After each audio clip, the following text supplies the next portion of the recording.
Yeah,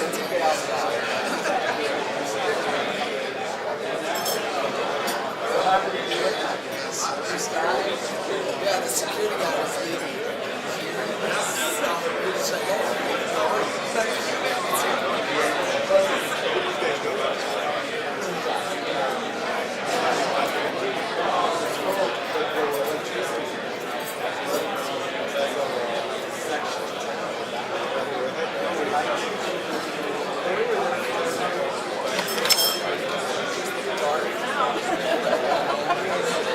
Find your way home.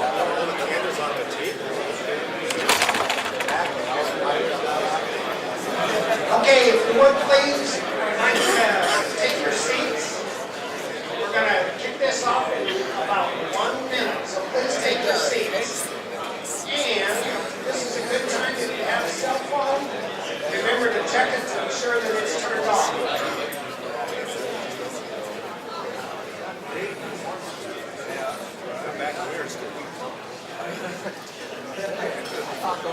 Before CO2.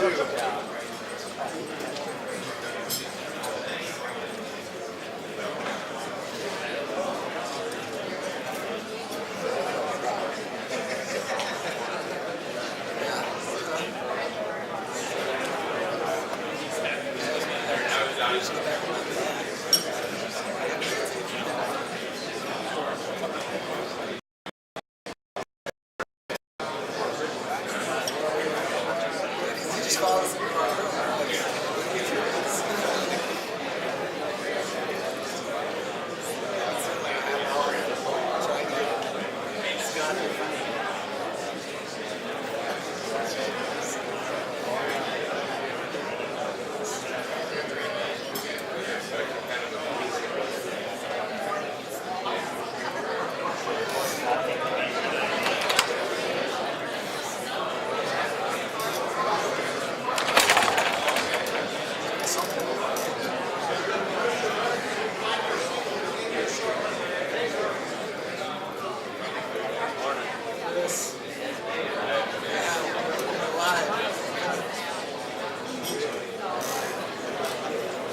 Okay, folks, one last time, please find your seats. I would like to extend a very hearty welcome to everyone this morning. I think nearly everyone is bright-eyed and bushy-tailed.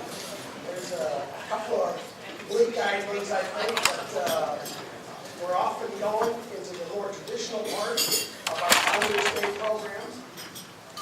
This morning is when we hear about the status of our Alumni Corporation, Foundation, the active chapter, and pay tribute to some of our peers, both undergraduates and alums.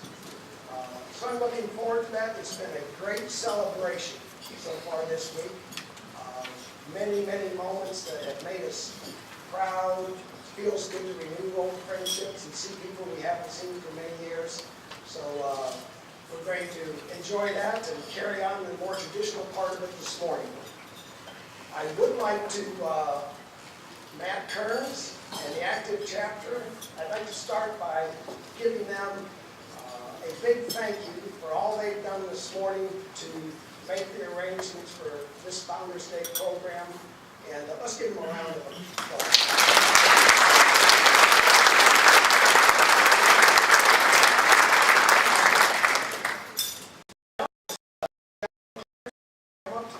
John is president of the Alumni Corporation, and he's going to carry the ball from here. John?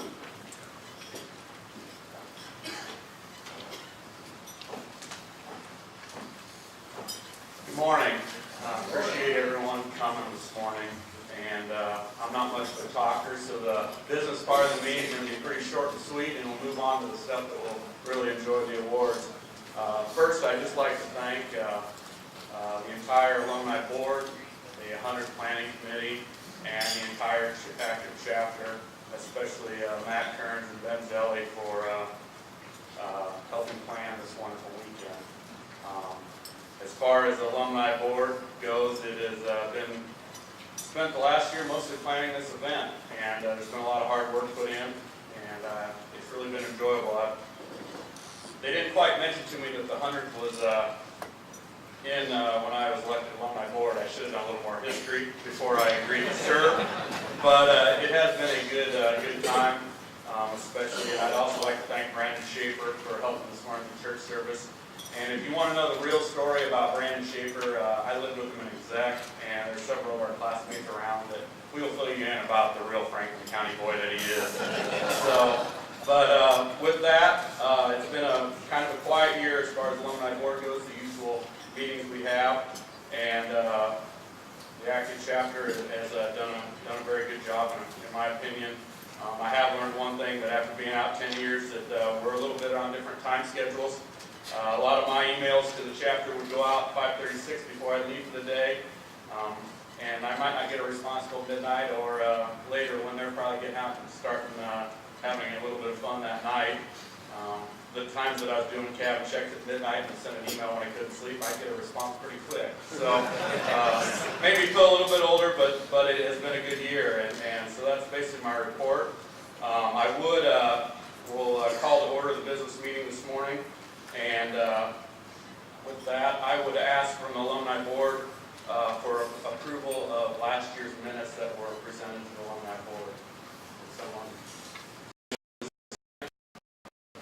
moved and second to approve the minutes that were presented to the alumni board. All in favor, say aye. Aye. Motion passes. With that, I would like to call Mike Nisley up this morning. We're going to combine our meeting with the Educational Foundation and the corporation just to shorten it a little bit and try to fit everything in. So with that, I'd like to invite our treasurer, Mike Nisley, up to give a financial report.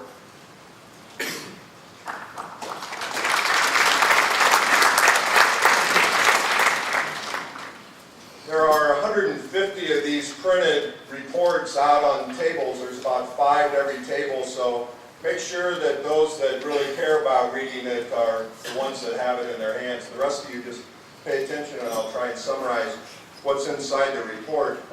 It's a great 100 years to be able to report to you that the Alumni Corporation is debt-free, the house is in great condition, and the active chapter continues the strong tradition of success that we've had in our first century.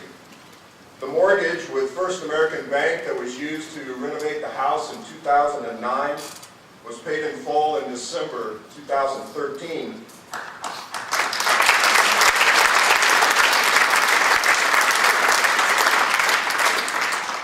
So what began as a construction note in the summer of 2009 and ended with a high balance of $1,028,775 was paid off in just 4 years. Through the Raise the Roof campaign, $176,000 was contributed to the Alumni Corporation and $545,000 was contributed through the Education Foundation, an impressive $721,000. This is a testament to the strong alumni support of the premier chapters of Alpha Gamma Rho. The active chapters established their house bills at $3,050. Somebody asked me that during the weekend, and I was way off and said something about $3,800. Well, that's what a similar cost would be per semester if you were living in a dormitory. The active chapter pays the Alumni Corporation 8 monthly rental fees of $30,000 a month, total of $240,000 a year. And that allows us to take care of all the things that we're challenged to do as the Alumni Corporation. Our disbursements typically include property taxes, general repairs, painting, plumbing and heating repairs, insurance, accounting, and our bookkeeping. The property taxes paid during the past year totaled $20,523. That was up 8% from the previous year. But understand that the improvements that were made in 2009 are on a 10-year graduated fill-in process. In other words, the City of Ames gave us an abatement for 10 years, and each year they add 1/10 of that value back into our assessed valuation. So our property taxes are going to go up until that improvement is fully assessed. The insurance company for the house is provided by RSUI Indemnity Company with the producing agency of Willis of Minnesota. The building is insured for $3,020,000. This is replacement cost coverage that's determined by the Beck valuation system. Business and personal property is carried at $104,000, and we have loss of business income at $175,000. Our annual premium for the building and boiler coverage was $8,062. There's also a liability policy that is covered by the chapter and ran through the national fraternity. Premium was $13,000. Building repairs are probably one of the big things that challenge us, and every once in a while things go hiccup in the night, like they did this past Christmas Eve morning when we got a call that a sprinkler pipe had frozen up in clear old coal. It took about 45 minutes to turn the water off in the house. Of course, once the sprinkler starts flowing, or the pipe breaks and the water starts flowing, the fire alarm goes off. There was an active in the house who was just finished shoring at the dairy barn, or the dairy farm. So he was there, but he wasn't quite sure what was going on. He couldn't find any fire. But when he came down into the living room, he found water streaming out of the ceiling. And he started moving furniture away from it and saved our furniture. And then the fire station shows up, the firemen show up. They, of course, knew where the water was to shut off. But after 45 minutes with a 3/4-inch pipe, you can imagine the amount of water that came all the way from the 3rd floor down through 2nd, through Mom's apartment, and down into the blue room head and the washroom down there. Seamus Brown is our property manager. He got a call. He was there on site within a couple hours of the incident. We called Service Master, and they were there within 2 to 3 hours of the event happening on Christmas Eve day. And they stayed with us through that Christmas period. Harold Pike came in and did the deconstruction so that we could get it dried out and put back together. And our goal was to get it put back together before the active chapters came back on a Monday morning, the 2nd week of January. What happened, though, was just a few days before they were due to come back, we had another pipe freeze. If you remember the cold weather, it was nasty on a fraternity house when the wind's blowing, so we had another pipe freeze in the wall just on the southwest corner of the living room. Luckily, that water just went right into the basement and into the old cook's quarters, which is now the library. So the damage was a little less intrusive and not as costly to clean up. Overall, in the 2 claims, the cost was about $41,408. And we have, since it was 2 incidences, we all have 2 deductibles. And our insurance company has been very upfront, very straightforward. It's not been a hassle at all. I've already gotten paid and settled with them, and the repairs have all been made. Obviously, when you went there, if you registered at the house Friday afternoon, it looked fantastic, and that was a testament to Harold Pike Construction and Service Master. Other building repairs during the year ran us at $28,000, and the main items were we replaced some of the cement back on the approach to the back lot, a new mixer for the kitchen, some emergency lighting. The next page shows a balance sheet. Again, I mentioned that our financial position is very strong. You can see that our cash and our checking a little over just close to $20,000 at the end of December. Since that time, we've had rent paid in February and March and April, so it's accumulated again. You can see the raise the roof project actually totaled out at $1,361,000. The other renovation project that was done in the 90s was $706,000. But what's really great is when you look down below under the liabilities, they're all a bunch of zeros. And you got to be celebrating that. The next page is the income statement, and I don't want to belabor all those points. I've kind of hit the highlights. But again, at the end of the year, with the depreciation taken off, our net income after depreciation was right at $87,000. On page 7 and 8, we talk about different ways that you can give to the Alumni Corporation and the Education Foundation. And if you're interested in some of those unique and exciting ways, you can look at those and read those through. Each year we work with Christy Bont to audit our books, and that has been done, and the report there is from the auditing report. And then we go into the Founders Day report. The Foundation's primary sources of income for the operating fund are contributions made directly to the Eta Education Foundation. We also receive foundations through the ISU Foundation, and then there's interest earned on checking and money market accounts, which you know is not that significant. Interest earned on certificates of deposits. We've recently invested with Brother Bill Elson and his company. We've taken some of our CDs and invested them in other ways through Bill Elson's Spectrum investments. Primary sources of the Student Loan Fund, which is an ongoing project that was developed by Marv Walters. There are contributions designated by the Student Loan Fund that we take in. Repayment of student loans, as we did repayments, we loan money more out. Interest charged, of course, on the student loans, interest earned on the checking and CDs. Expenditures from the tax-exempt Education Foundation must be made for those items that can be directly associated with the educational process. House operation and general expenses are not handled out of these funds.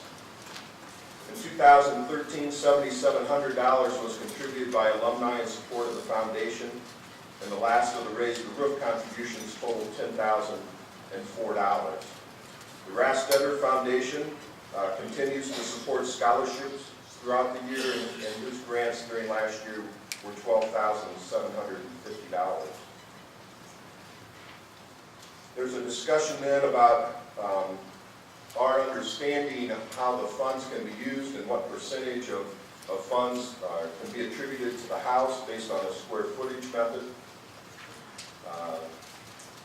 There's discussion about the Hazel Strike Scholarship Foundation, which was established in 1989. The scholarship award winner this past year, Sam Showalter, received a scholarship in the amount of $500 from the Hazel Strike Foundation. The Student Loan Fund granted 3 undergraduate student loans during the year. And I went to the board, and after asking some of the actives, and I said, what is it about the Student Loan Fund that we're not having more participation? And they said, well, $1,000 is just it's too small. It doesn't pay a whole house bill, and we were able to get loans through the school and other sources that are more significant. And so I went to the board and I said, look, we need to change our procedure. Our interest rates are a little high in today's environment, and our amounts are too small. So we changed it so that we can now, a student can ask for up to $5,000 in one loan. We are granting those loans on a twice-a-year basis. The application process is open so that at this time, so that they can make applications and we can let them know, so as they look forward to the fall semester of 2014, they'll know if they have our financing in place, that they can count on that. So we've made some changes, try to be active, proactive in keeping our student loan fund viable and ongoing. We also reduced the interest rates. When a student gets the loan, it's interest-free until they graduate. And then for the first 2 years after graduation, it's at a reduced rate, now at 1%. And then after that two-year period, then it moves up to 12%. So our theory is that they'll be motivated to pay that off within the 2 years of graduation before the interest rates kick in. The next pages, starting on page 15, you can see the assets that are held by the Education Foundation and the Student Loan Fund. Student loans outstanding total $22,000, but if you add up some of those numbers that are in the student loan fund, you can see that there's over $60,000 that are available to be loaned out to the brothers. Page 16 gives you the quick income summary for the education individual contributions and the Raise the Roof campaign and the grants from the Rastetter Foundation. Those are significant numbers, and then the investment income down there is not significant. So we rely on your contributions in a more increasing way. On page 18 then is a list of the outstanding student loans. And then on page 19, 20, and 21 are the report from the accountant. Are there any questions? I'll be around all day. I've been around all week, but this is kind of a quick and dirty report because we're under a time schedule. So John said you have 10 minutes, and I went, I'll do my best. But so I don't want to make light of it. This is yes. Mike, we talked about it before, but you'll recall that about 15 years ago, we established a PETA fund within the National AGR Educational Foundation, and I would like to encourage us to have that incorporated in next year's report. Very good. Appreciate it, Dave. Come on, no questions, bad questions. No, I was just pointing out Dave had his hand up.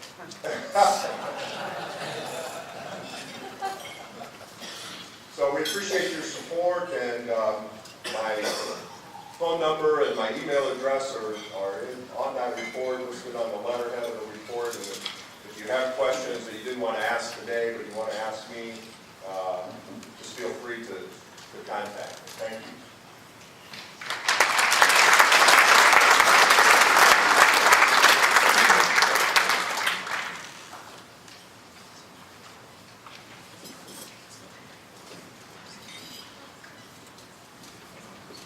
Good morning, everyone. From the active chapter, I would just like to welcome you all to the 2014 Founders Day.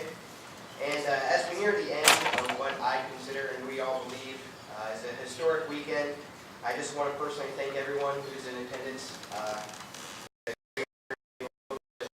be a part of such a great thing. So before I get too in depth, I'd like to introduce and thank a few people. For starters, if you could please rise as I call your name, I'd like to introduce our 2014 Executive Board. Our VNR of activities is Michael Tice. Jeremy Mace is currently serving as our VNR of recruitment. Michael Burt is serving as our VNR of membership development. Clayton Bora, VNR of planning. Matthew Kearns, VNR of alumni relations. Jacob Weiss, VNR of finance. Cole McDonald, VNR of House Operations and Management, and Peter Lemaire, VNR of Scholarship.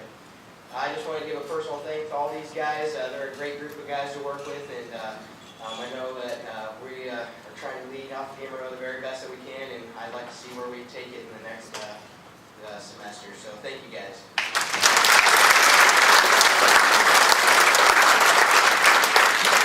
I'd also like to give a little report about Chef Don. He's a great chef for us, providing meals, and he's also a very enjoyable guy to work with and get along with. I know he's almost considered a brother to us just with his personality, so I know all the members can agree to that. As well as I'd like to give one final thank you to our house mother, Mom Brown. She is the kind of the rock that keeps us all together and has always been there for us and makes us one of the strongest houses on campus. So again, I'd like to thank you for your dedication and your service to Alpha Gamma Rho, and it's going to be very hard to see you leave, but it was an honor getting to know you, not only from the current active chapter, but from the last 18 years. It's been an honor. So thank you.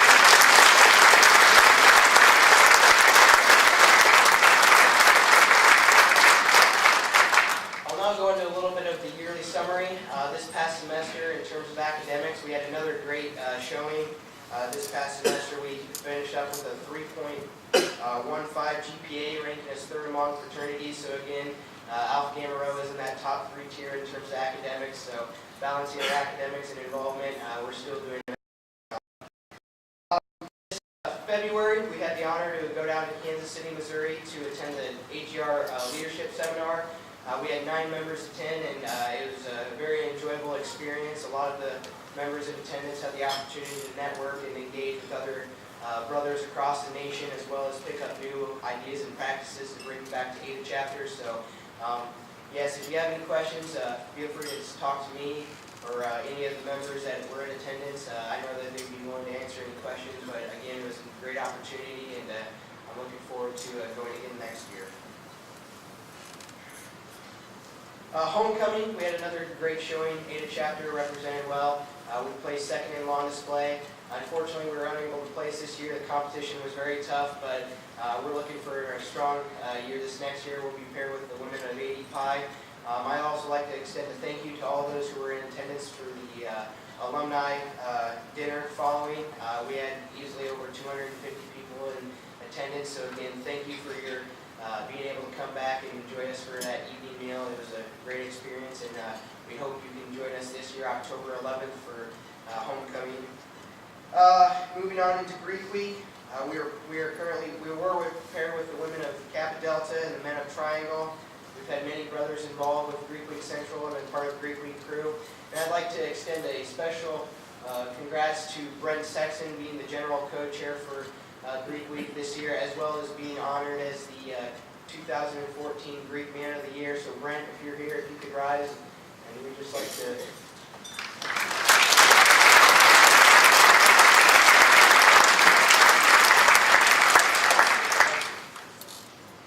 As always, coming up with Bisha just right around the corner, actually starting this week, we have another strong representation, Eta chapter. Brother Carl Kearns is currently serving as the general co-chair at Bisha. So Carl, if you're in the crowd, if you could please stand.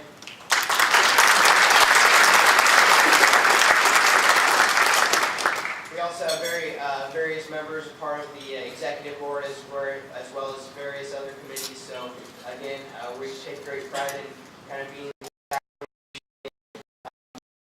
in the area. We will be holding our annual Bisha food stand this Saturday during the Bisha parade. So if you're in attendance, feel free to stop by and grab a nice bite to eat. We'd be more than welcome to serve you and give you some nice food. Unfortunately, with the Greek getaway occurring during our 100th year this year, we were unable to participate in it this weekend, but we do have a planned recruitment event the weekend of April 25th. We'll be hosting our AGR getaway for members interested in the Greek community and AGR life to come join us for an evening, kind of experience it a little bit, and get a mingle with some of our brothers. So that will be hosted April 25th. We're looking to have roughly 40 members come join us for the weekend. We have 26 spots available this coming fall, and as well as we're looking into 4 JUCO transfers. So that kind of gives us the yearly summary of the active chapter report. And on behalf of the active chapter, I'd like to extend a safe and enjoyable spring, as long as a prosperous 2014. And we hope to see many of you this homecoming, October 11th again. And to all of you who were able to join us this evening or this weekend, I greatly appreciate it. It truly was an honor. This is a once-in-a-lifetime experience, and we couldn't have done it without all the support from everybody in this room today. So with that, I'd like to extend a welcome of James Cleveland-Stein to the stage as he gives the advisory report. Thank you very much.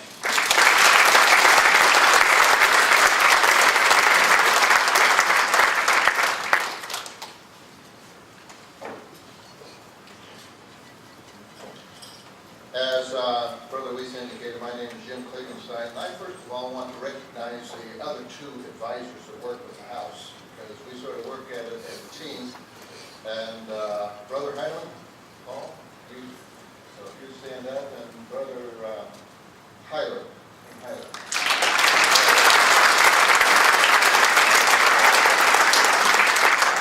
These 2 young brothers both have exceeded 20 years each as being advisors for the AGR House. And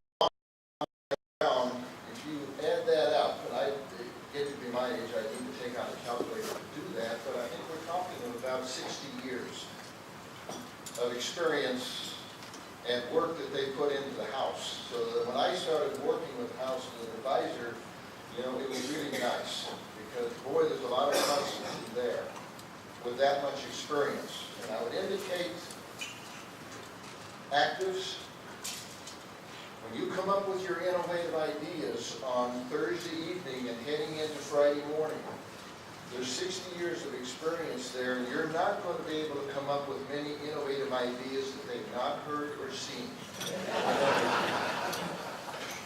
So just keep that in mind as you're enjoying and relaxing.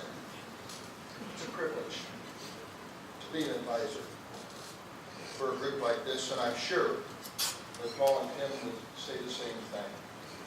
Because in my years here at Iowa State, I've gotten to know a lot of AGRs, even before I became advisor to the House. They're leaders.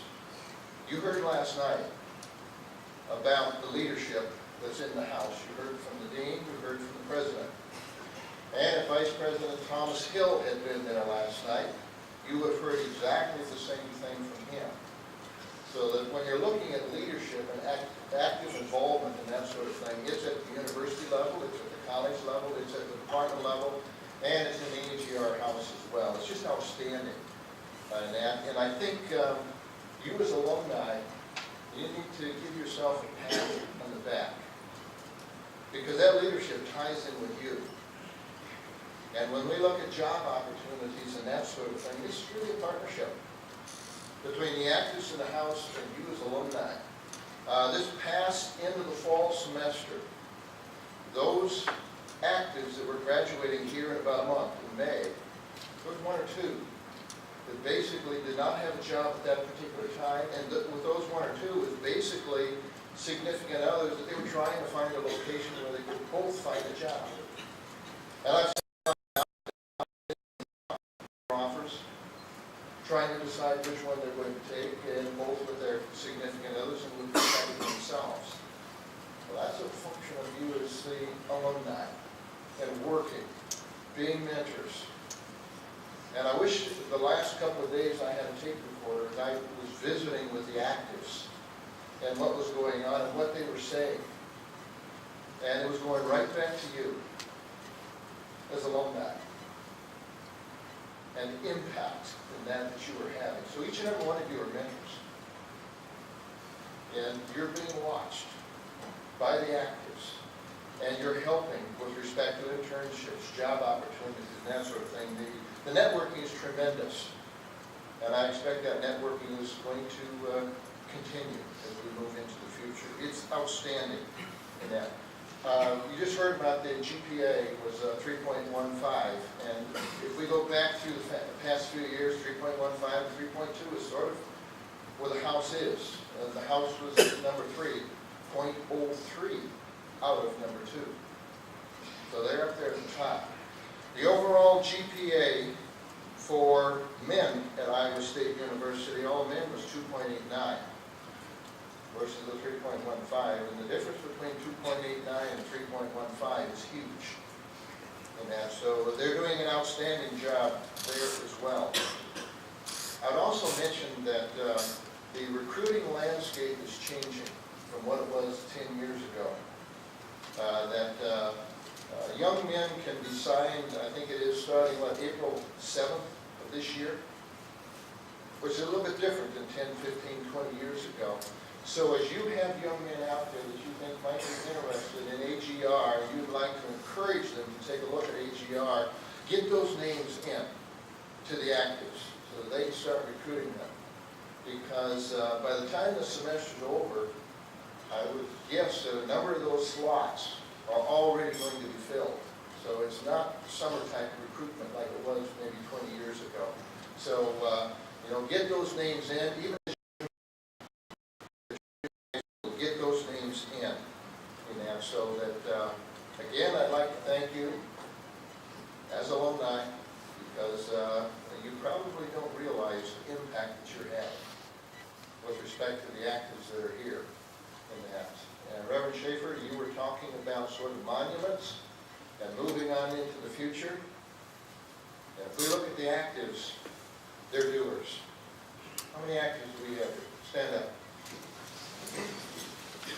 Let's give them a hand.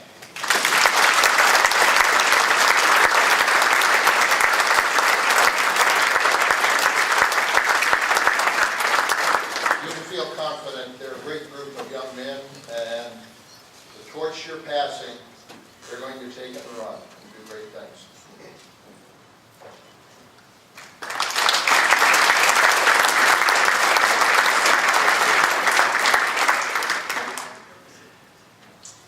Hello, my name is Scott McDonald.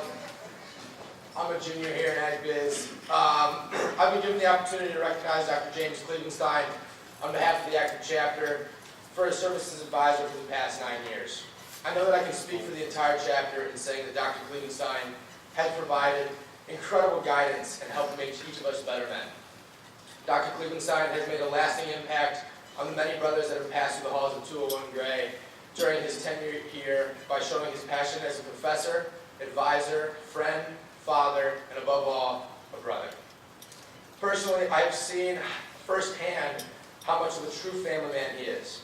He's always beaming with pride when he starts sharing stories about his kids and grandkids. His very evident endearment for his family has helped to serve as a reminder to everyone he interacts with to keep their families a priority no matter how busy the times get. As our academic advisor, he has been a great asset to have in giving scholarly advice, especially to the hordes of AGRs who have gone through his Econ 230 class. We thank you for your years of dedication and wish you the best in the years to come. Please help me in honoring Dr. James Kliebenstein.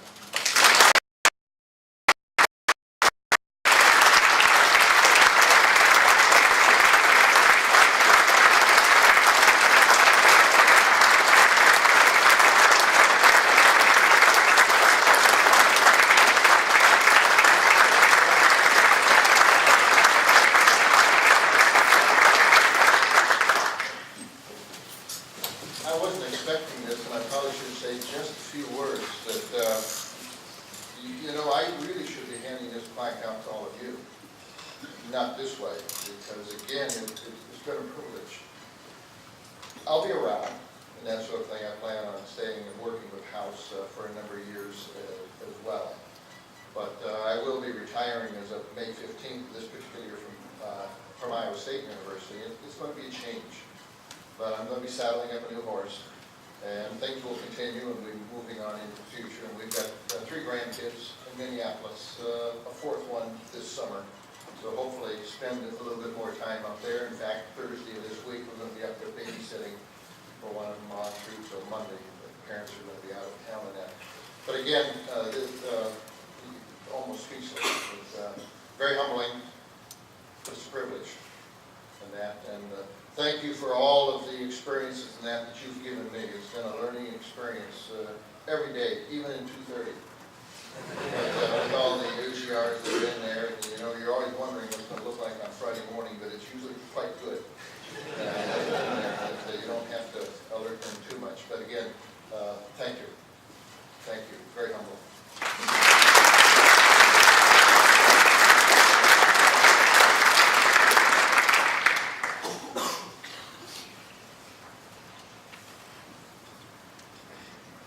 This year's nominating committee would like to nominate the following brothers for a 3-year term on alumni board. Brothers Matt Pepe, 1666. Brother Brett Pierce, 1768. And Brother Dan Stoll, 1889. I'd like to ask for nomination of, I'd like to ask for unanimous consent to this recommendation.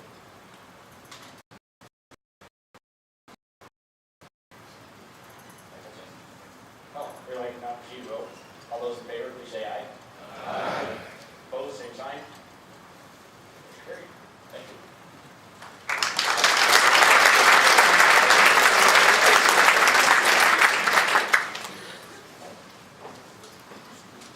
Thank you, Joel. Welcome to you guys on the board. And with that, Chance was too fast getting up here before I could, so I would quick like from a motion to approve treasury report as presented. Moved. Is there a second? Second. Moved with second to approve the treasury report as presented. All in favor, say aye. Aye. All opposed, same sign. Motion passes. This concludes the business portion of our Founders Day, and I would like to invite John Chisholm to come forward and say a few words about the AGR Son-in-Law. John? All right, to begin this, I'll give a few people an opportunity to stretch. Will all of my Franklin County alumni brothers please rise at this point in time? I'm not going to make you do any cycling aerobics or anything. But, all right, so I want all the Franklin County guys to stand up. All right, and the reason I've asked for this is because we're going to move our golf tournament this summer to Franklin County. Brother John Latham in the back of the room has got an ownership interest in the Ridgestone Golf Course. You may sit down now, Franklin County brothers. Thank you for your representation. If you still have your registration packets that you received when you registered for this fine event, you'll hopefully find a postcard in there. The easiest way to get signed up is to drop me an email. I'm john.chisholm@pioneer.com. We're going to be golfing as we have for many, many years now on the Friday after Father's Day weekend. It's going to be Friday, June 20th. We'll begin with registration and box lunch around 11:30. I'm sure Mr. Latham will probably actually have a shotgun out there blasting away to get us started at 12:30.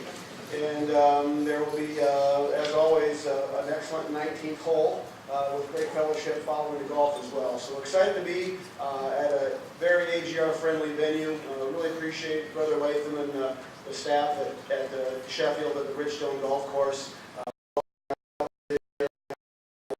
Great Franklin County alums, as well as a lot of Central Iowa alumni and active Chapter brothers come up and support us. It's an opportunity to raise funds to support scholarships at the house, and it's a fantastic fellowship opportunity. So I look forward to seeing you there again. You just drop me an email at john.chisholm@pioneer.com to express your interest and to let me know who you'd like to golf with. And putting on my other hat briefly as treasurer of this overall weekend event, I will remind you, if you've not yet had a chance to settle up, we are still collecting cash and checks. So thank you for your participation this weekend very much.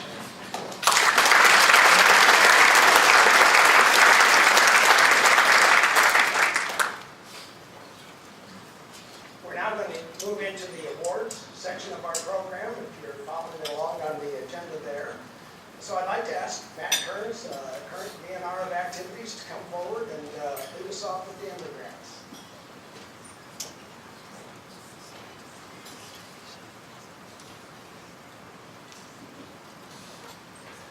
Good morning. My name is Matt Kearns. I'm currently a sophomore in animal science, number 2134. First, we have the privilege to honor the outstanding new initiate.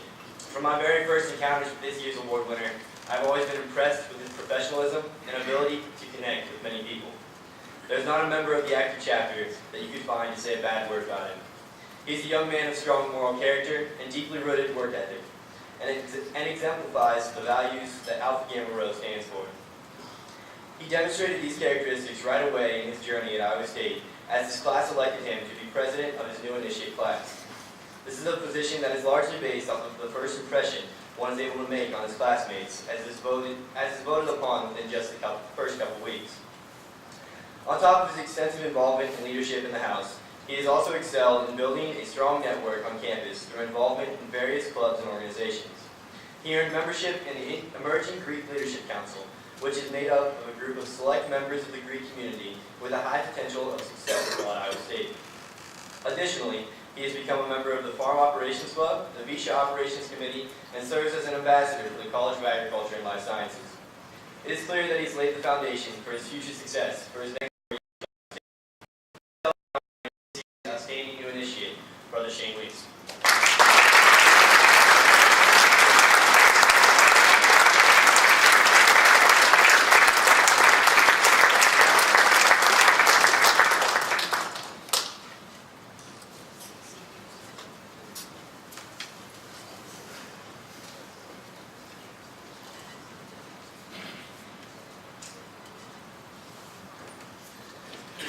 I would now like to invite Rusty Johnson to the stage to present the Brad Farman Outstanding Sophomore.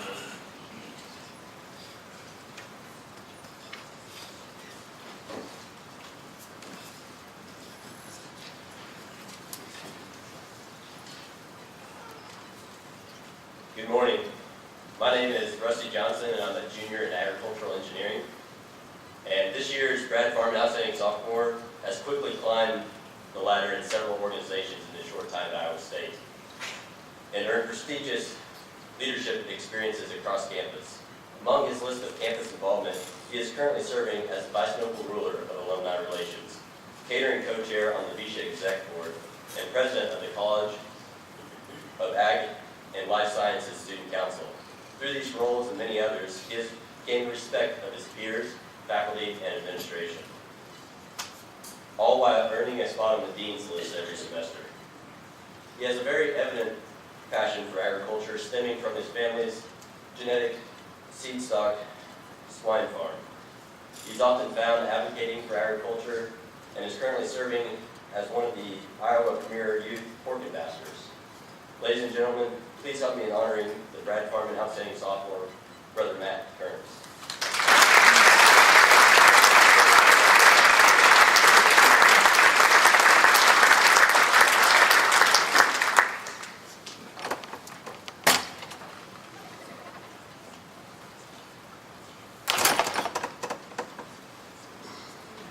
I would now like to invite Brother Sam Showalter to the stage.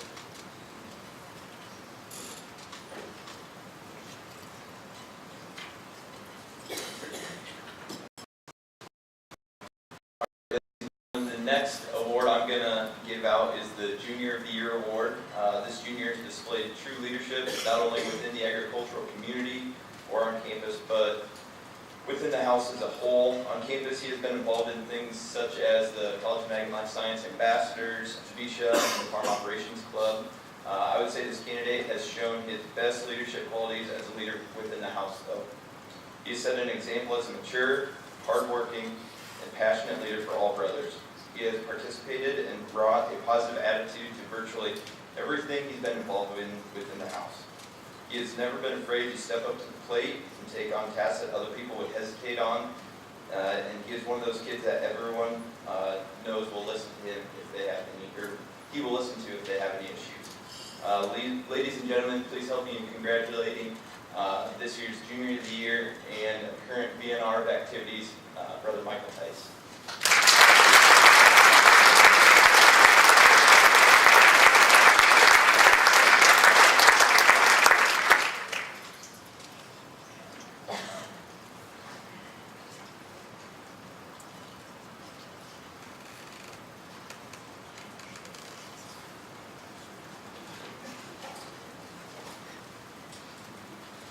All right, now would everybody please welcome Brother Michael Tice to give the Outstanding Senior Leadership Award.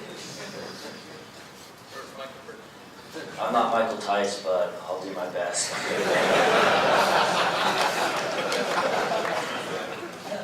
Good morning, everyone. My name is actually Michael Burt, and I'm a junior majoring in agricultural business and economics from Marshalltown, Iowa.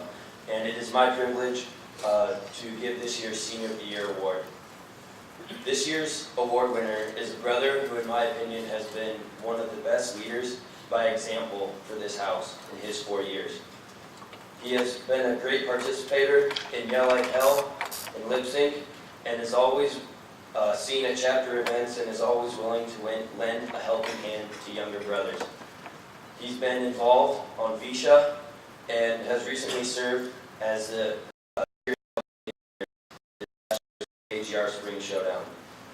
Through his work as Vice Noble Ruler of Membership Development, he has been a great role model and a great motivator, and has helped mentor many of the young men in these seats. Brothers, please help me in congratulating this year's Senior Leadership Award, Brother Cody Courthouse.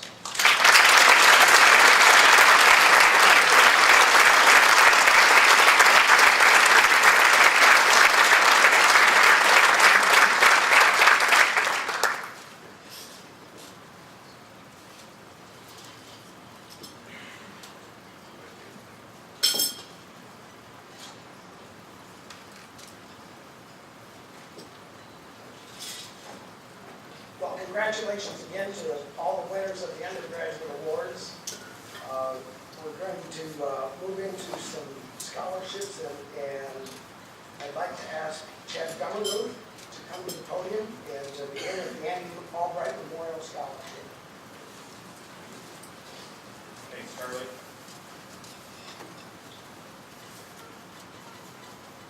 I get the privilege of serving as the lifelong appointed scholarship coordinator, or I guess until I convince somebody else to do it.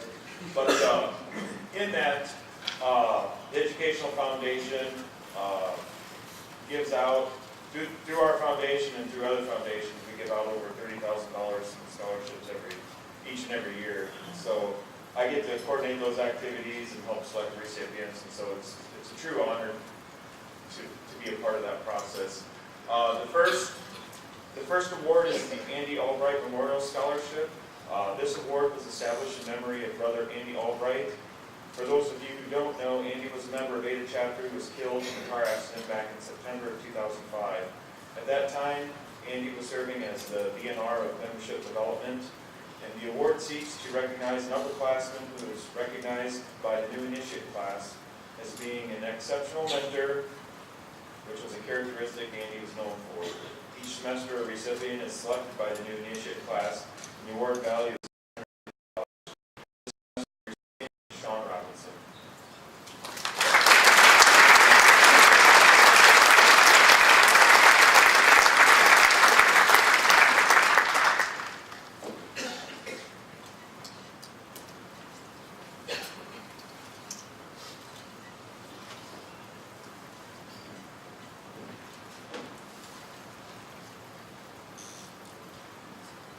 Next is the Homer Hansen Memorial Scholarship. This award was established by Brother Homer Hansen for the encouragement of continuing education of members of El Camaro in the agricultural field. The recipient is selected based on academic performance, involvement in chapter activities, interest in production agriculture, financial need, involvement in professionally oriented activities, proven work ethic, and moral character. The award amount is $3,000 per year and is available to be renewed up to 3 years as long as the recipient remains eligible for the award. So for a total of $9,000. Shane Weiss is this year's recipient. Shane is a freshman from Manton, majoring in agricultural studies with a minor in agronomy.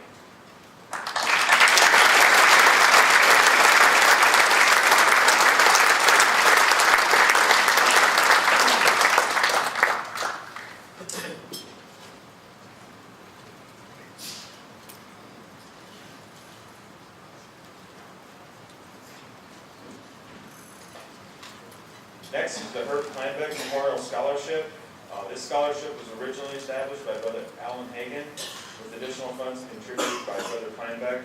At a later date, the award amount is $1,000 and based on academic performance, involvement in chapter activities, interest in production agriculture, financial need, involvement in professionally oriented activities, proven work ethic, and moral character. This year's recipient is Scott Oppelman. Scott is a sophomore from Manning, majoring in ag studies with minors in both agronomy and ag systems technology.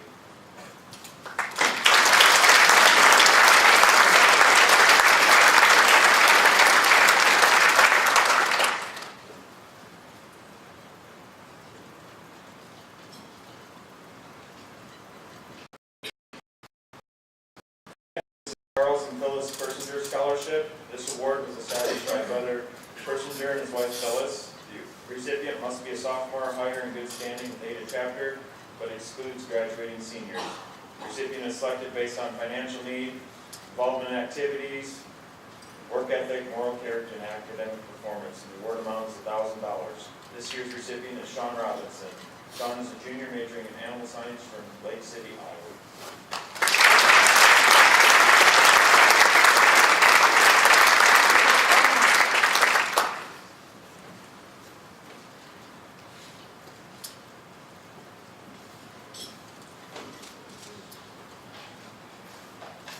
Moving along. Next is the Bruce Rastetter Most Improved Grade Point Average Scholarship. This award was established by Brother Rastetter to encourage the continuous pursuit of academic excellence. The recipient is the member who has improved his grades the most when comparing each semester's grade point to the member's cumulative grade point average prior to such semester. The recipient must be a sophomore, junior, or senior, and the award amount is $1,000. This semester's recipient is Craig Spurslavy. Craig is a senior studying animal science from Winthrop, Iowa.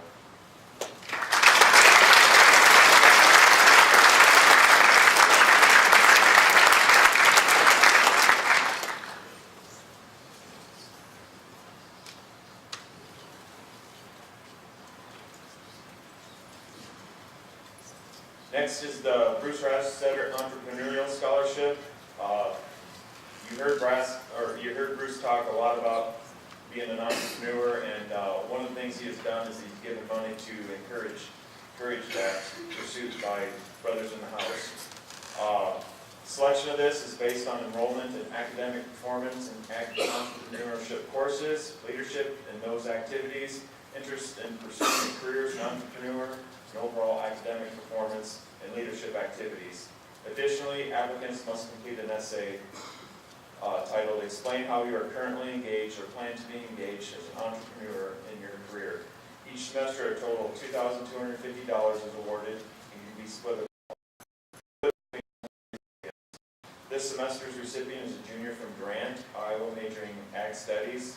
He's already started a crop scouting company utilizing unmanned aerial vehicles, or in other words, the drones, and is working on the second project, which is to build a small feed mill for his family's hog finishing operation. Please join me in congratulating Ross Littleton.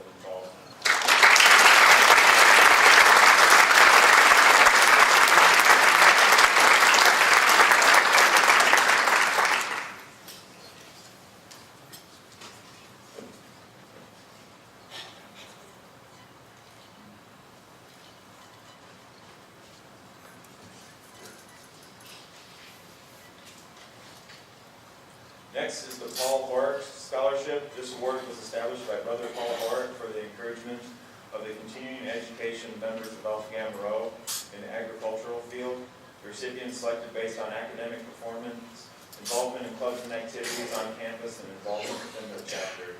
The award amount is $1,500, and this year's recipient is Mitchell Ora. Mitchell is a freshman from Ainsworth, Iowa, studying Ag Systems Technology with a minor in agronomy.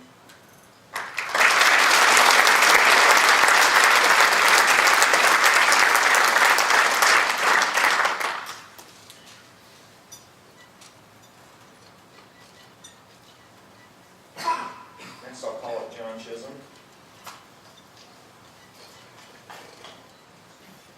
So this next award is the result of the Alumni Memorial Golf Tournament, and so this is funded through the proceeds of that activity that John helps to promote and coordinate. All sophomores and juniors and seniors with a 3.0 cumulative GPA, or those achieving above a 2.5 GPA and improving from the previous semester, are eligible for this award. Selection is made by drawing the name on an envelope of all those brothers who are eligible. Past recipients are not. The award amount is $500. So, you want to give another shameless plug? June 20th.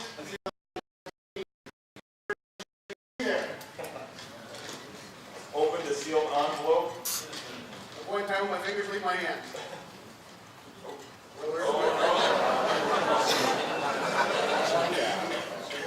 That's it. That's 68 feet right there. Kyle Larson. Congratulations.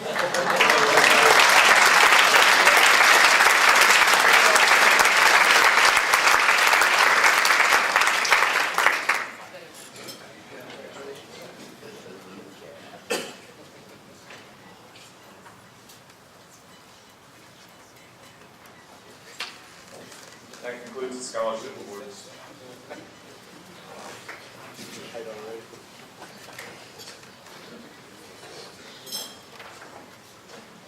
Let's give another round of applause to all these young men for their hard work and accomplishments.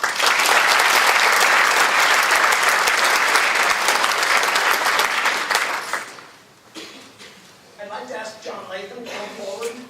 John will be presenting the award for the 25-year testimonial.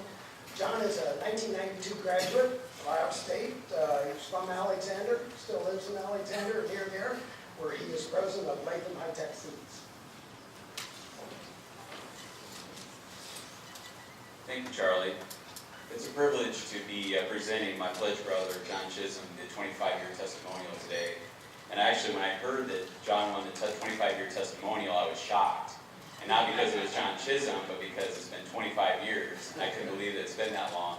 Then I did the math and realized we were initiated in 1989, and it has been 25 years. So I got to know John, we first met in August of 1988. as pledge brothers. And John was just a natural born leader. Tim Heiler actually recruited our pledge class. We had kind of a band of misfits in our pledge class. And John Chisholm was elected our president and brought us through everything of pledgeship with flying colors, with a positive attitude and tremendous leadership like he always is. I'm not going to go through his entire resume, just off the top of my head, some of the things that he was involved in Ag Business Club. I think he was president of Ag Business Club in college. I know there's a lot of other things in college that he did. John went on to get a master's from the University of Minnesota in agronomy, econ, at the University of Minnesota.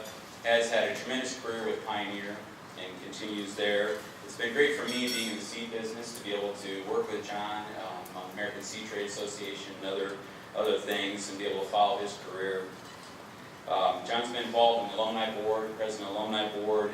He's obviously spearheaded our golf outing.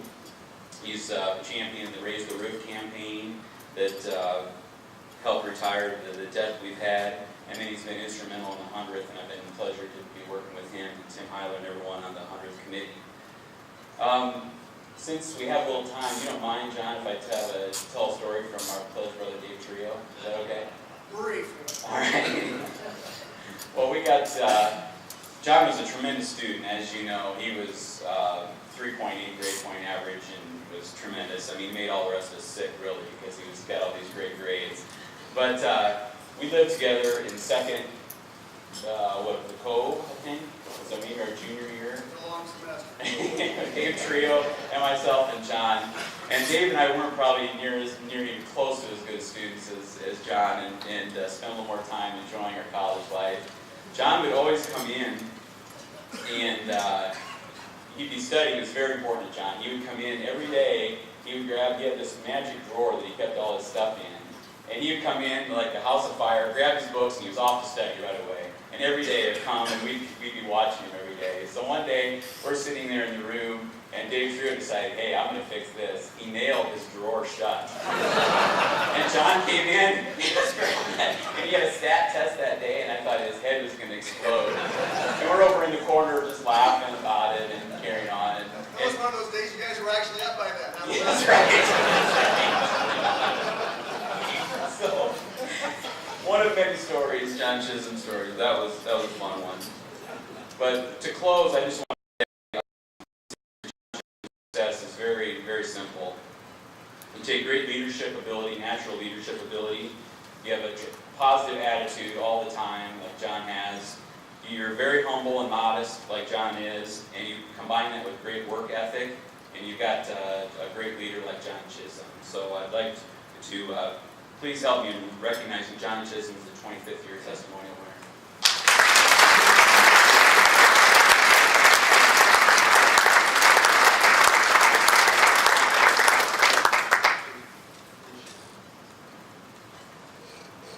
Well, this is a very, very humbling honor, to say the least. And I really appreciate, John, you introducing me. You know, a big part of AGR to me is the brotherhood, is the networking, is the relationships.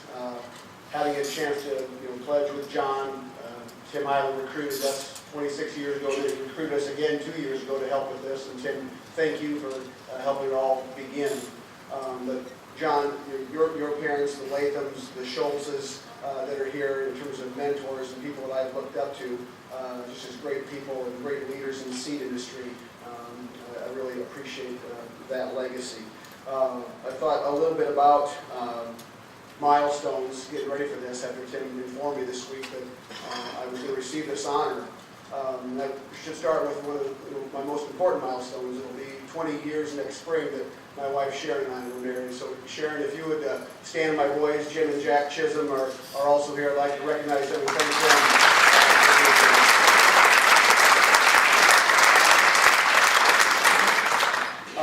I guess it was kind of through osmosis that getting involved more heavily in the fraternity happened for me. It ended up being more than half my college career, more than 2 years. I was on the first floor of the house when I was my first semester, my rookie year. I was the exec rec. So my pledge dad was Darren Schmidt. I know many of you in the room know Darren. And so here's this hayseed farm boy from Cylinder, Iowa, by Emmitsburg, coming into this house. And Darren Schmidt was the Visha co-chair. And to say that Darren Schmidt was a lot from Darren right out of the bat about the importance of getting involved and giving the most for your career. And they had a chance to also serve the house as treasurer and president. So that was a great experience. And then to go on through with, as John said, serving on the alumni board and the like. And I guess just a couple remarks, especially focused on the actives as you think about the rest of your college career and going forward. I've always enjoyed and appreciated the chance to learn and to stretch. And John mentioned my educational background. My coaching advice to you is if you're thinking about going on to grad school in any capacity, do it. And the sooner you are able to do it, the easier it will be. I was so glad you shared the support that I worked through those graduate degrees before we started our family, because it is a big commitment, but it's a very rewarding one as well. And if you're thinking at all about international travel or international studies, do it now. You'll never do it for less money and get a better experience. I had the privilege of doing a winter study program in Costa Rica, Mexico, and Ecuador. Had a chance to spend some time in Ukraine and Russia and be able to reflect on those memories now with what's going on in our world. Extremely valuable. So again, if you're thinking about it, do it. I know it costs a little money now, but you will be very pleased with the investment. And just stretching and growing and taking some risk. It's been 20 years for me now at DuPont Pioneer. I was in my mid-20s. I started with the company in the seed production planning side. I've had a chance to work in marketing and sales management and end use. There in the mid-90s, that's when DuPont made their initial 20% acquisition, as I recall, of Pioneer. And both groups had an end-use focused business, and they slammed them together. And I thought, what a great opportunity to get some corn experience. I always remember my grandfather telling me, the wry smile, where else can you get experience like this, right? As he was handing me a shovel to get ready to fill the nurse burner. And so I took a flyer on that business to get some corn experience with high oil corn. Threw that thing together. It was completely top heavy with management. Our product value proposition was tied to the global fat market, which immediately tanked after starting that up. And without going through all the history, I just remember some of the accidents. The thing kept getting downsized. We went from OQG to DSG to QCS to SOL. And built a lot of networks, great life learning, and can continue to put it to work. So be proactive, stay connected, give back. It's such a wonderful opportunity to give back to an organization that has given so much to us. And I guess I kind of close with one of my favorite agricultural analogies. That's the breakfast analogy. For those of you that, like me, enjoy your eggs and bacon or ham in the morning. When it comes to breakfast time, the chicken's involved, but the pig was committed. And so whatever we do, whatever we choose to get involved with, give back to, let's be oinking. And thank you so much for this opportunity.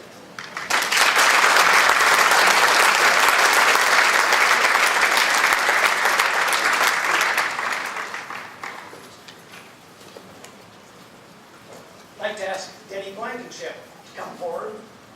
Denny will be presenting the 50th year testimonial award. Denny is a 1964 graduate of Iowa State.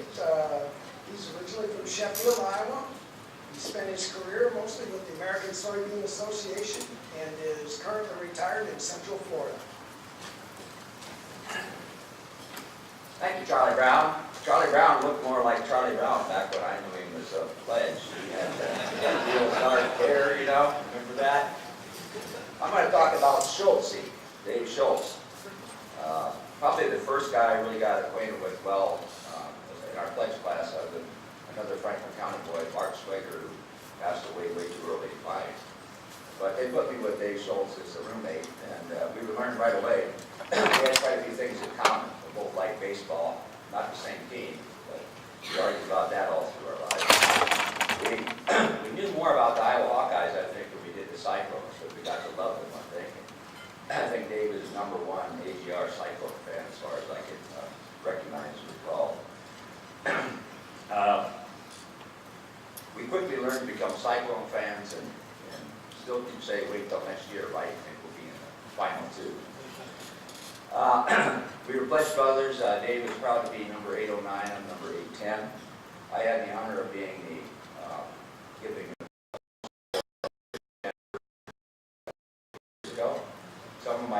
brothers here, and Bill's brothers are here in this area that we've been friends for 53 or 54 years. It's been really great growing up together and enjoying our families and traveling together. And it's very dear to all of our hearts. Dave and I co-chaired the Visha Parade. Our theme was Rip Van Winkle. Dave has never really slept like Rip. But in that venture, which we co-built with Edie Byhouse, I met my wife Carolyn. It'll be 50 years in August, so that's been a great pleasure. Dave has spent his career in the seed business with Pioneer, as you all know. He grew up on a Muscatine County farm, which grew, unbeknownst to me, that we had such things in Iowa, a melon and vegetable farm. He graduated in 1964. He married Lynn Robertson from his hometown sweetheart. He has a son, Jeff, who lives in Johnston, who works with a company that deals with Iowa State athletics. He has another son, Scott, who's out in Seattle, Washington. He was with Pioneer for 35 years. He served as a plant manager in Durant, director of U.S. Supply Management, director of Supply Management in Africa, Asia, and Latin America. He's traveled to over 50 countries around the world. He started plant production operations in Chile, Argentina, India, and China. He served as president of the Iowa Seed Association and regional vice president of the American Seed Trade. He and his wife Lynn served as co-chairs of the convention of the seed trade when Brother Latham was president of that organization. And that was a great effort on their part. Great time was had. He's a lifetime member of the Iowa State Alumni Association. He's a Cyclone Club recognized at the executive level at the Clyde Williams Society. He's in the Order of the Knoll, President's Circle, and a governor of the ISU Foundation. Served AGR as on the alumni board and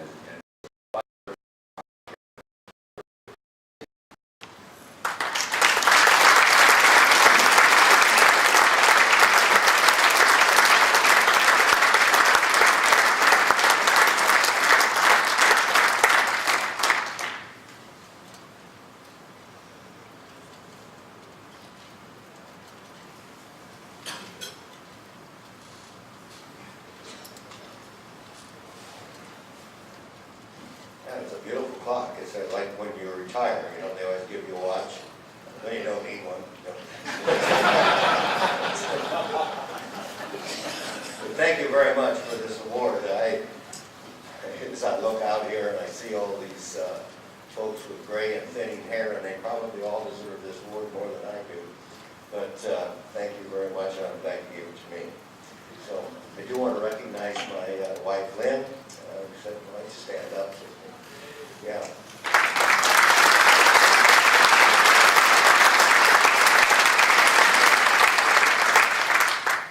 And this October 24th, we will celebrate our 50th wedding anniversary. And there are several people here that actually were at that wedding. And Denny was my best man. And so it's a great thing. What a great 3 days this has been. Everybody I talked to say this has just been incredible. I think it's far exceeded my expectations, even though I did have fairly high expectations. Brother Tim Heiler is just an amazing leader, and just can't. And he managed, you know, he probably make it look like he wasn't really doing anything himself, and maybe he didn't. But he had the active so well organized. They did everything, and they did a fabulous job. I want to thank them. Now, Tim also told me that I only had 20 minutes to talk before anybody leaves. You need to know that in a typical day, if you added all my words together, they would equal 20 minutes. But I did want to talk a little bit about my journey, if you would, coming to Iowa State. Everybody in Muscatine pretty much went to the University of Iowa. I had a brother that graduated from the University of Iowa, a brother that graduated from UNI, and, but my voc ag instructor really led me to go to Iowa State. I really didn't know anything about college life. My junior year in high school, I was asked by the local owner of John Deere store to go with him to a football game, and I don't know, their brother Jack the Nice, is he still here? Jack the Nice was also one of them. He was a year older than me, and one other guy, and we went to this football game with Mr. Shepard. And, you know, and I didn't know what was going on. You know, we went to the football game, had a great time. Iowa State got beat. And after the game, he said, "Oh, I need to stop at the house for a minute." And he took us to this place that was called Farmhouse. I didn't know anything. I didn't know what the heck was going on. You know, I didn't realize until a year later that what he was doing. Took us home, manna, fed us a steak dinner. It was a great deal. But it didn't. Jack, of course, he's a brother in AGR as well, and I'm, you know, an AGR, and the third guy I don't think attended college. So he burns Mr. Shepard's effort probably went for naught. But my experience at AGR was just absolutely incredible. First of all, as Denny said, I didn't grow up on a typical Iowa farm. We joined all you guys that were showing cattle and sheep and hogs and so forth. 1959, I had the grand champion watermelon for the rest of the state. It wasn't ever the county fair. That was the extent of my show. I didn't win the showmanship award either. Through my career, I ran into members of AGR, and not only Eta chapter, but other chapters. And it was an incredible experience. I learned so much by being an AGR, and I think the number one thing is it just put confidence in me that I could do about anything I really wanted to once I got out of college. And that's the way it worked out for me. I had a great career. Again, my dad was not much of a traveler. I think when I went to Iowa State, I'd only been to one other state, and that was Illinois, and I only lived a mile and lived across the river, so that wasn't a big deal. And to travel to all the countries that I traveled to, meet incredible people. I think those of you that may not have worked internationally very much may not recognize that in a lot of these countries, particularly in Africa and Asia, ag is kind of the premier curriculum. And so we had incredible people that worked for us in these, really, really bright people in some of these other countries. And it was really, really a lot of fun. So, and you heard a lot about the next 100 years, and I was sitting here thinking, I don't think there's anybody here that's going to make that 100 years.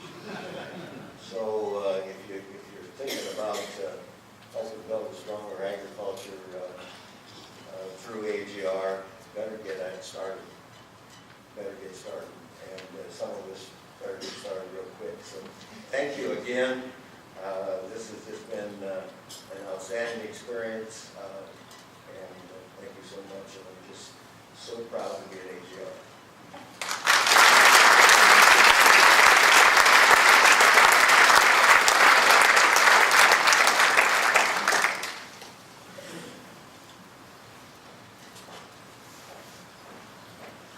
Matt Kearns is kind of stolen me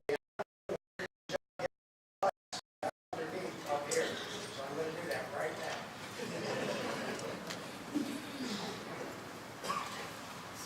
Dan, come forward. You're going to be presenting the Alumni Achievement Award. Dan is a 1985 graduate from Iowa State.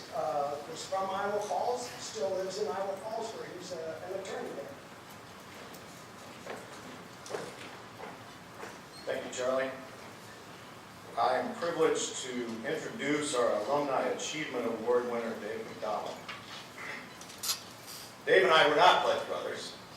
I happened to be inactive when Dave started at the house, and so I got the privilege of helping Dave understand the importance of being a pledge, which often involved evening sessions, and often the lights were off.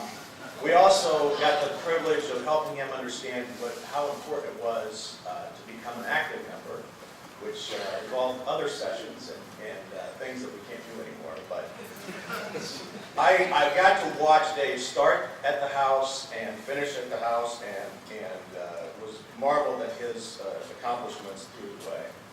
He was born and raised on a farm in northeast Iowa before coming to Iowa State and joining Eta chapter. He was activated in 1984 with pin number 1358.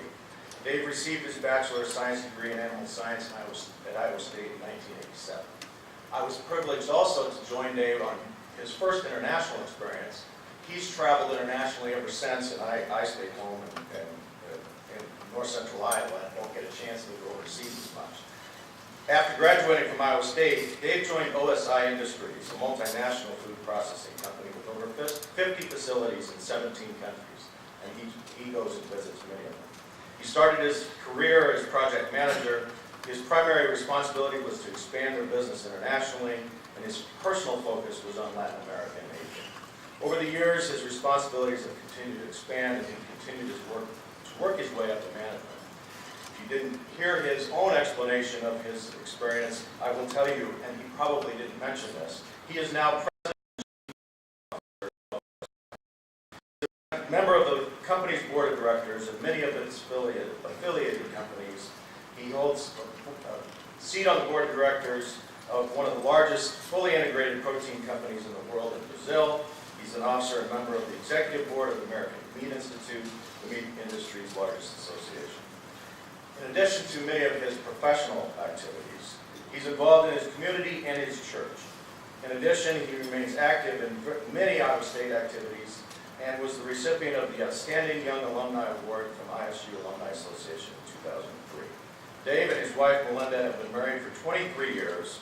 He has 6 children, 2 of which are students at Iowa State. Scott, who you saw earlier, his daughter Megan is a member of the Alpha Gamma sorority, and he has 4 children at home, Katie, Brian, Claire, and Bridget. Most of his spare time is centered around his family and trying to keep up with those children's activities.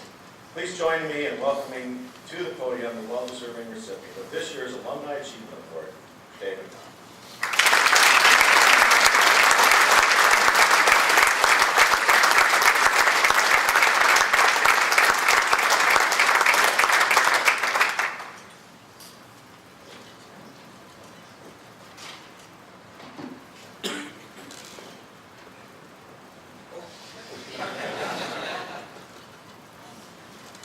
Thanks, Dan.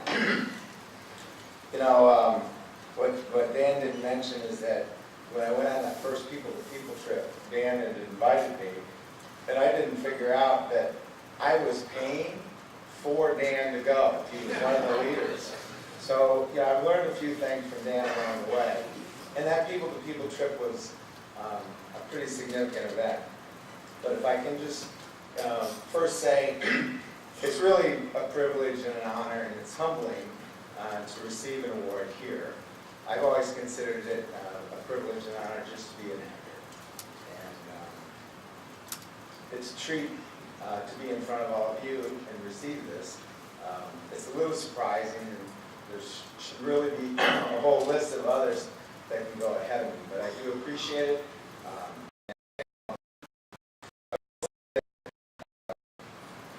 You know, as I think about my AGR roots, I didn't really know much about it. I followed my brother here blindly.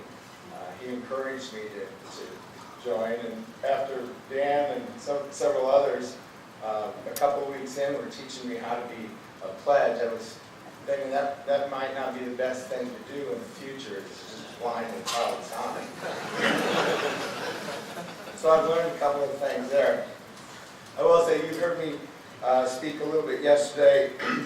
I will say that it's become even more rewarding now that there's more blood family members in the house. So I've had several nephews go through the house, Ben and Brad, Shane's in the house now, and it's nice to have Scott in the house. It's really a treat to have your blood family as brothers as well.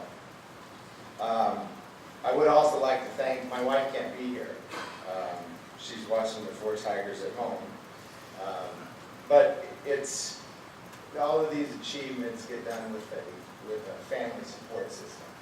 And so I will say it's rewarding to stand up here, but it's a result of many, many people. I've been fortunate to have been helped throughout my career from countless people, but my wife and my family especially has been incredibly supportive. I'm just going to share one story on the healing power of brotherhood. A couple of years ago, unfortunately, found myself in the intensive care unit at a local hospital because I was preparing for heart surgery.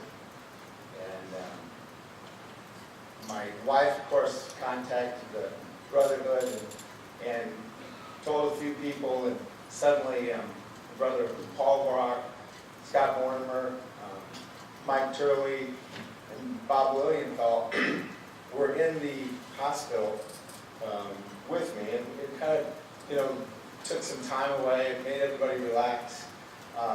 And I think it was when Paul said, "Where can we bring the cooler of beer?" that things really started to lighten up. And when he hung the swamp sign, we've got to get him out of here. So I was immediately upgraded to a regular room because they were so disruptive to the other intensive care unit patients that I was almost healed overnight.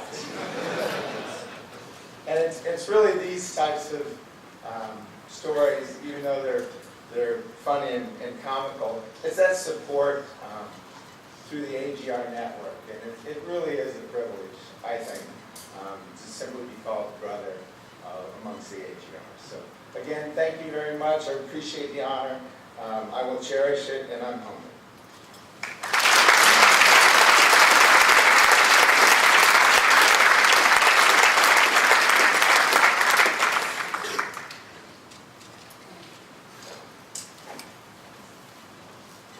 Last, but certainly not least, is our Agricultural Leadership Award, which will be presented by Mark Ludwigson.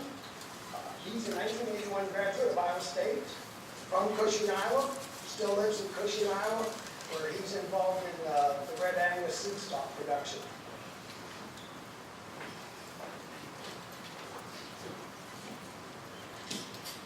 Thanks, Charlie. It is my pleasure and honor this morning to present the Agricultural Leadership Award to my friend and a true man of agriculture and a leader in every sense of the word, our brother, Jim Christensen, 1194. Jim is from Royal, Iowa, owner and manager, Christensen Feedlot and Royal Beef. The first time I met Jim, he was actually in a leadership role. When I came to Ames in 1977, Jim was my pledge trainer, and he's been by my side ever since. He's been a role model for me, and I try to follow everything he does, and I appreciate him greatly for being such a great friend. To give you a true picture of Jim the leader, we first look at Jim outside of agricultural circle. Jim is a leader of faith, upon when there's a need in his community, serving on numerous committees and boards to ensure his church, community, and surrounding areas continue to grow and thrive. And then there is family. I think Jim would agree with me that his greatest gift of leadership came when he was given the opportunity to raise his children in and around the world of agriculture.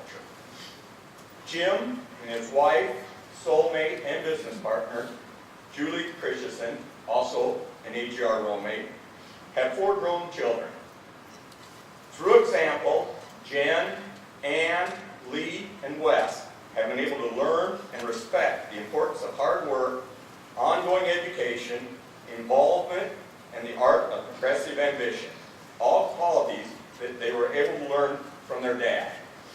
Wes is an AGR alum, and Jim also had the honor of Jen and Lee both marrying AGRs. And now Jim has a grandson, Sam Hush, who he's very proud of and is ready to have Sam follow in his footsteps. It is our benefit that Jim willingly shares this progressive ambition with us, the House, the university, and the entire agriculture community. Once again, he is often the first to be called upon when issues of agriculture arise. Currently, Jim volunteers his knowledge and leadership with the Iowa Cattlemen, where he serves as Vice Chair of Business Issues. He is serving on the Animal Science Advisory Board here at Iowa State University. And then finally, in his spare time from all of this, he is working diligently with the Grow Iowa Ag, a member of livestock people and vets, to gain funding for important and ongoing agricultural research.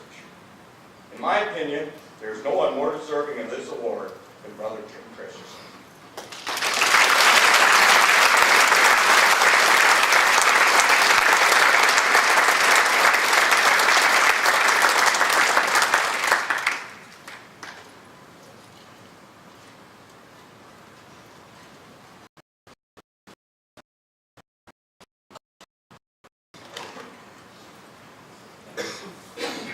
Thank you, Park.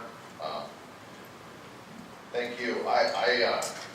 It's funny when I was told about this, and it was the first thought I had was, and I'm not saying this to do the big I'm humble thing. I don't really feel like I've led. I got to do what I always wanted to do, and so Park's right. From the minute, maybe from the minute I was old enough to recognize things, I loved agriculture, and to be given the opportunity to be an AGR, I had no idea. I married a farm girl, and we really have. It is true, Park, what you said, that no question in our minds that the greatest thing in our life has been being able to raise our family with a sound and strong agricultural grid. We believe in agriculture. We believe in all of you. I should recognize my wife. I'm sorry, Julie. Yeah. And there you go.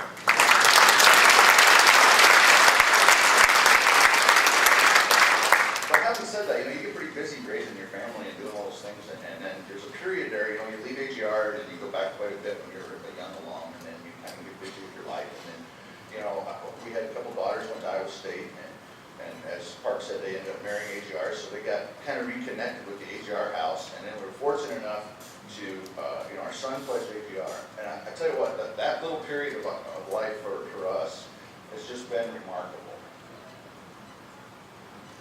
Sometimes, and I'm sure none of you have ever said this, but sometimes we say these young people don't necessarily get it, or we wonder what's wrong. Gee, I wish these young people would grab a hold. Well, ladies and gentlemen, these guys are amazing.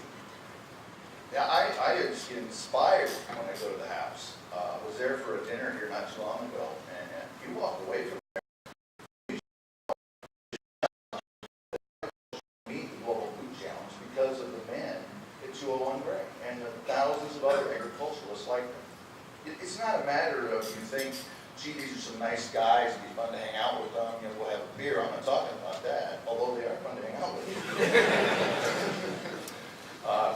They're leaders, and they're strongly committed to making agriculture better. They understand the challenges that we have in front of us and the opportunities that creates for them.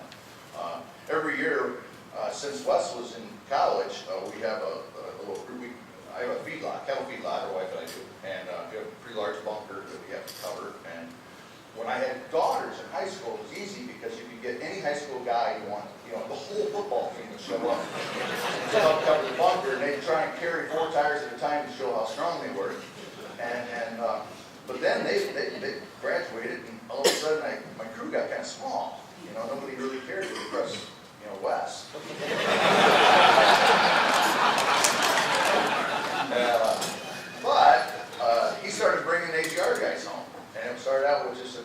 guys came, and then it got to be a big group. And I think last fall, I don't remember, do we have 11?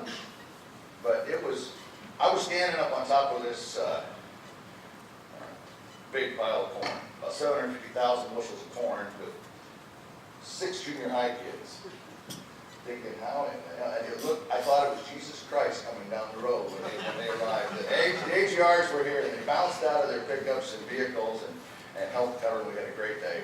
But anyway, I'm humbled. I'm honored and humbled.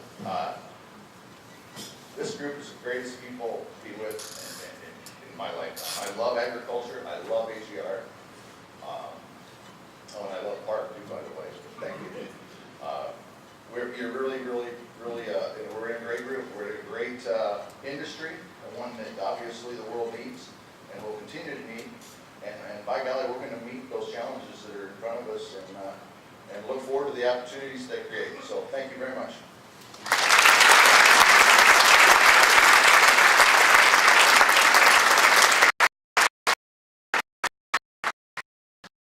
Let's give another round of applause to all of our alumni award winners.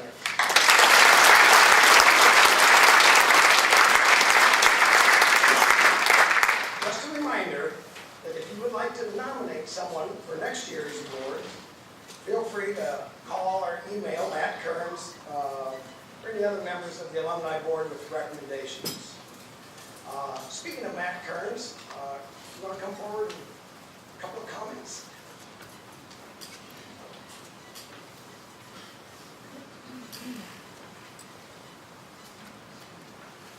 Like you said, my name is Matt Kearns again.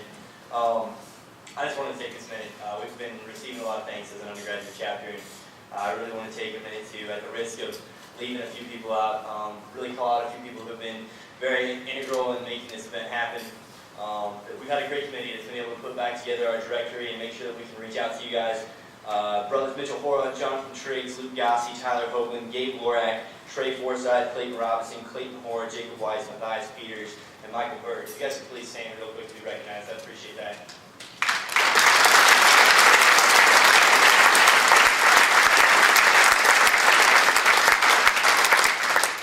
First thing when we got back in January, we found out we needed to do a little bit of work, and they definitely stepped up as soon as we needed to and put in some long hours to make sure that got done. Additionally, like I said many times, this planning has been going on for 2 years now, so we also need to take a chance to thank the people who were on exec last year that were a big part of this. Brothers Dakota Lucan and Jake Armstrong, the former Noble Ruler and VNR alumni relations. Please stand and be recognized.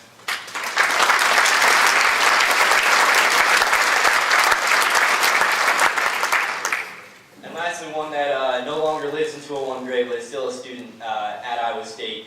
This event, I can say without a doubt, probably more than almost anyone, would not have been the way it was without Brother Zelli. I would be remiss if we did not recognize him right now, so please give him a large ovation, please.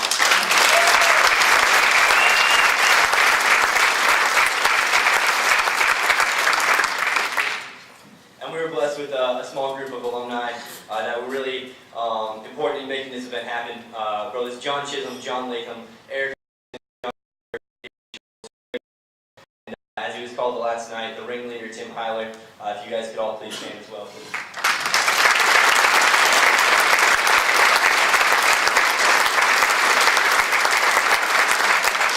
It's been said many times this weekend, but we cannot recognize Mom Brown enough. If you could stand one last time to be recognized. We truly do appreciate all that you've done, not only for the 100 year, but the last 18 years of service. Thank you.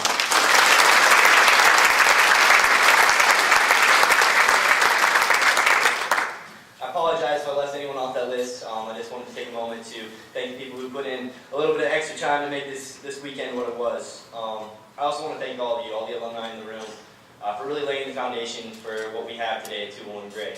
It would not be possible for all of us to have the experiences that we are today as members of Eta Chapter, Alpha Gamma Rho, without everything that you guys have done before us to make sure that that groundwork's in place, that we're doing our best to build upon that and continue so that the future generations of AGRs will be able to do the same and excel at Iowa State in their careers afterwards.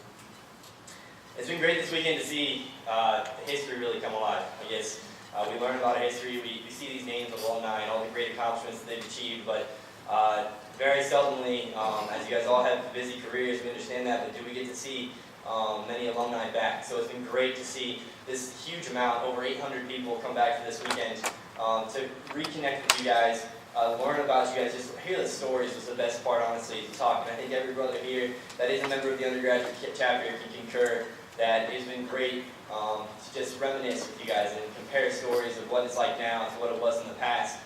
It's been a really fun weekend, and one that definitely we were excited for, but I don't think any of us could have expected it to turn out the way that it did this weekend. So thank you all to the alumni for helping us all have this great event. I appreciate that.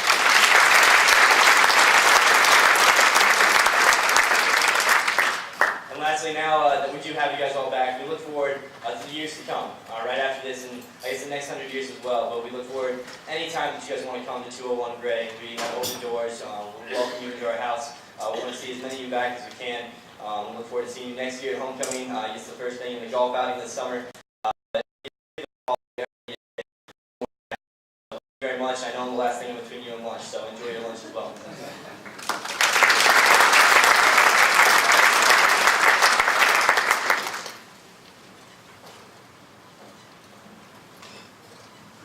If you look in your program, it's Brandon Schaefer's turn at the mic now to have invocation for lunch. Brandon's on his way to the airport, so that duty falls to me. Let's bow our heads, please. Dear Lord, bless the food that we're about to eat and all of those who had a hand in producing and preparing it. Bless this fraternity and all who are part of our AGR family. We pray for your guidance as we begin our second century journey. And we ask that you grant us safe travels as we return to our homes later today. In Jesus' name we pray, amen. Thanks again for being part of this morning program. Lunches, I think, will be served right away. And I'll have a few comments about halfway through the meal, and then we'll be done with a great weekend.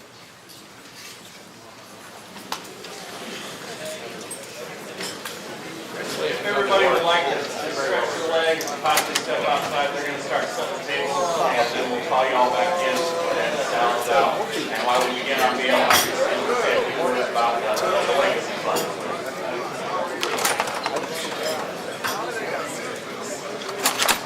Nice scholarship.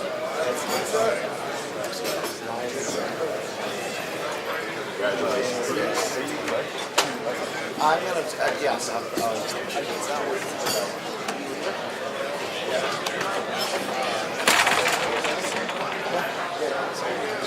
yeah.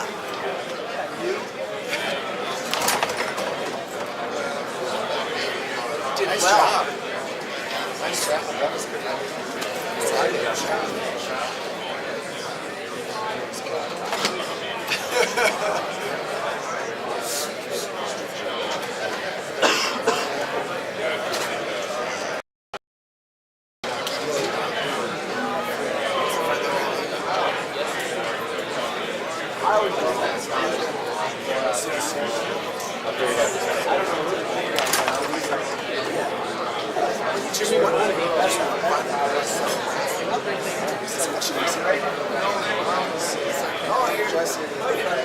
Somebody left his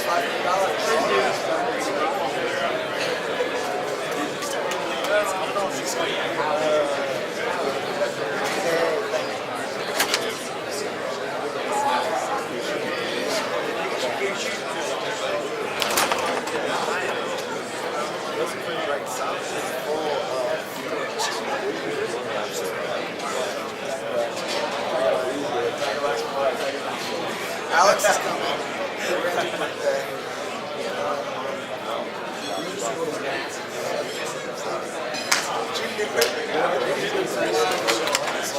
Yeah, I was at Master's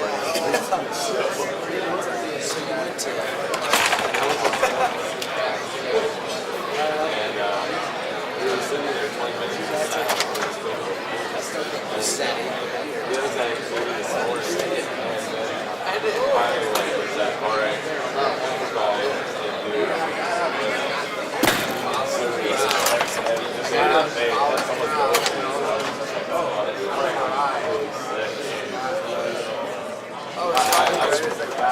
like,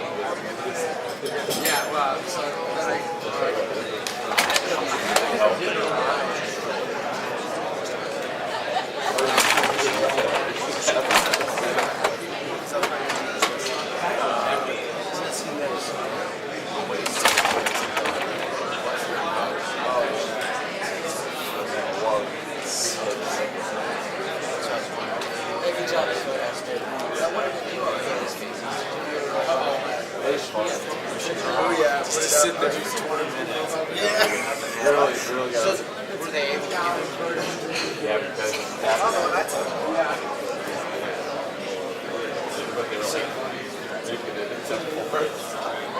on. But yeah, I ended up getting a ride back to the house with a security guard. Yeah. I called a cab, but then the security guard like come up to the front desk, and I'm just like, hey, like, yeah, it's like, can I have a ride? Like, yeah, just in the hotel lobby. I need to actually go. Yeah, in the hotel lobby. Yeah, sure. Yeah, perfect. What are you guys talking about? Saying hi. I forgot I did that last night, so like you mentioned. Oh, that's great. My favorite part about last night was I kicked a wall and the light came out. They started yelling. No, we're at Outlaws. Like, one of the main lights was out. And something.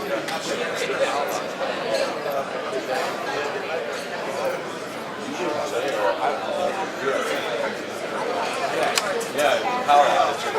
You showed up. That's right. What did you do? You're like, that's right. Oh, you did the two. Oh, yeah. Right? And then I was just like, oh. That's right. I forgot I was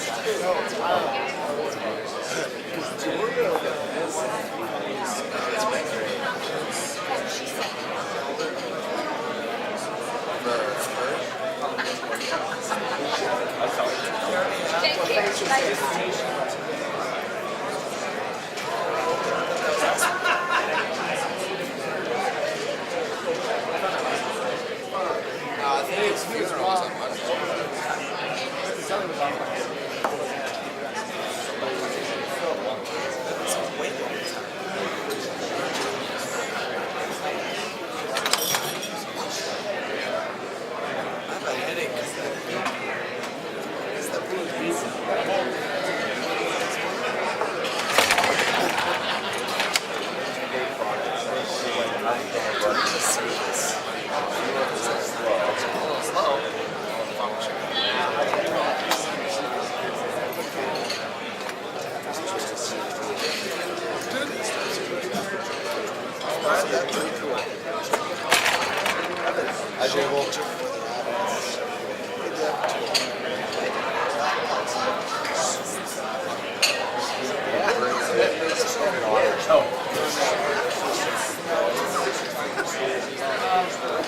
Short.